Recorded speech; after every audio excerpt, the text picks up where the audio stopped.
পরকীয়া সম্পর্ক আজকাল কোনো অস্বাভাবিক বিষয় নয়। যে হারে মানুষ পরকীয়া সম্পর্কে জড়িয়ে পড়ে যাচ্ছেন, এতে করে বিষয়টি দিনকে দিন উন্মুক্ত হয়ে যাচ্ছে সকলের কাছে। কিন্তু প্রশ্ন হচ্ছে, মানুষ ঠিক কী কারণে পরকীয়া সম্পর্কে জড়িয়ে যান?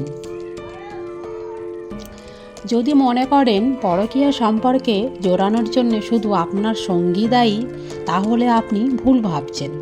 মানুষ ঠিক কী কারণে পরকীয়া সম্পর্কে জড়ান, শুধু এক পক্ষের ভুলের কারণে পরকীয়া সম্পর্কে উৎপত্তি নয়।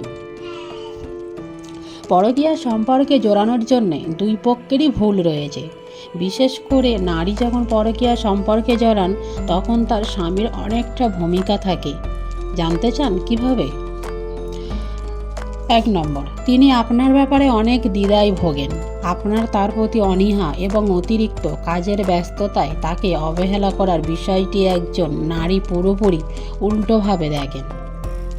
নারীরা ভাবেন আপনার নিজের জন্য কোথাও সম্পর্ক রয়েছে, যার কারণে এই অবহেলা আর এই দ্বিধা থেকে জড়িয়ে যান পরকীয়া। তার প্রয়োজনে কখনো আপনি সাপোর্ট দেন না। স্বাভাবিকভাবেই একজন পুরুষ একজন নারী থেকে একটু কম আবেগী হয়ে থাকেন এবং মানসিক দিক দিয়ে যদি আঘাতপ্রাপ্ত হন, তাহলে সাপোর্ট খুঁজে থাকেন। আবার অন্য একটি পরিবারে এসে মানিয়ে নেওয়া সকল সময়ে তারা স্বামীর কাছ থেকেই সাপোর্ট খোঁজেন। এই সময়টাতে যদি স্বামীর কাছ থেকে সাপোর্ট না পান, তখন তারা অন্যদিকে আগ্রহী হয়ে পড়ে।